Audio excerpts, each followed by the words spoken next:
toujours mieux de tous les côtés. Montre-leur que tu fais de la santé parce que... Bon, alors, est-ce qu'il y a des chansons comme ça que vous adorez, bien sûr, ou une pièce de théâtre, ou autre chose, un film? Est-ce que ça peut vous aider si vous êtes dans une situation de maladie? Et comment ça s'appelle, ça, d'ailleurs? Si oui, si la réponse est oui à ce que je viens de dire.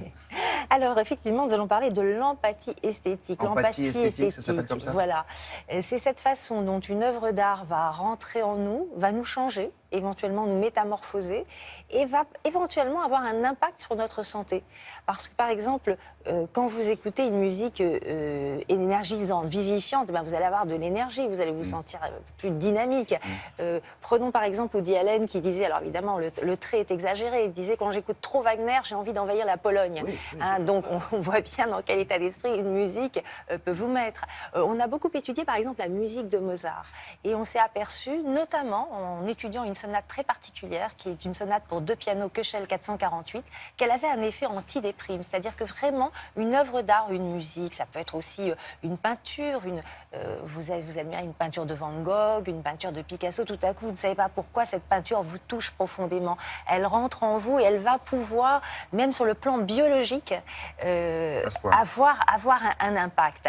Donc c'est ça l'empathie esthétique et pour le comprendre, je vous propose de regarder ce reportage.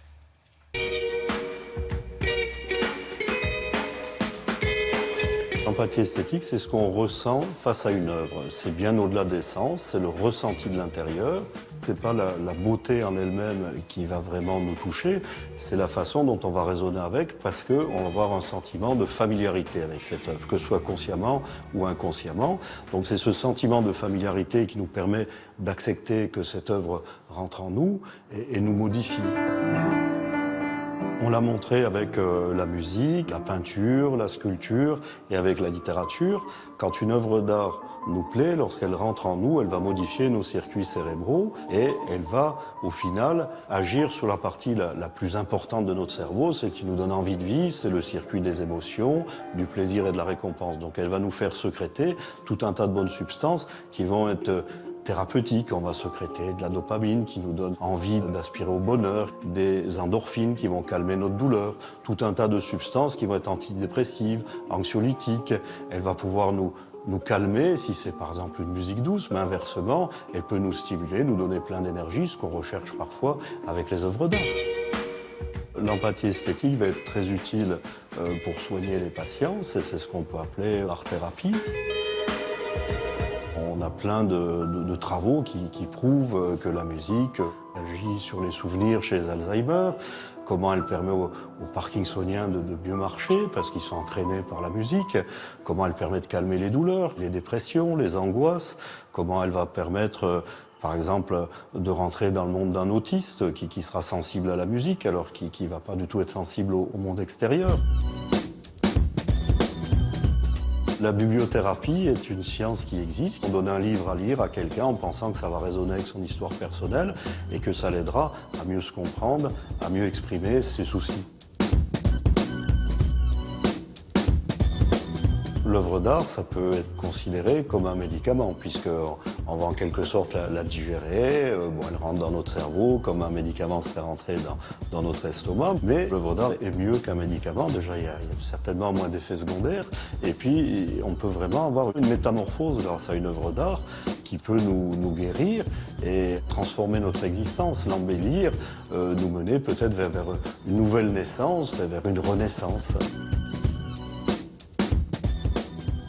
Bibliothérapie, la musicothérapie, donc tout ça c'est de l'art-thérapie, ça existe ça? Alors l'art-thérapie au départ, c'est l'idée que une œuvre d'art, créer une œuvre d'art va aider un patient par exemple à exprimer des émotions refoulées, des sentiments enfouis dans son inconscient. Le dessin, par le dessin, effectivement les ateliers d'art-thérapie, ce sont des ateliers où on fait créer quelque chose à des patients, des dessins, des peintures, une musique, de la poterie, ça peut être de la tapisserie, enfin bon, les exemples ne manquent pas.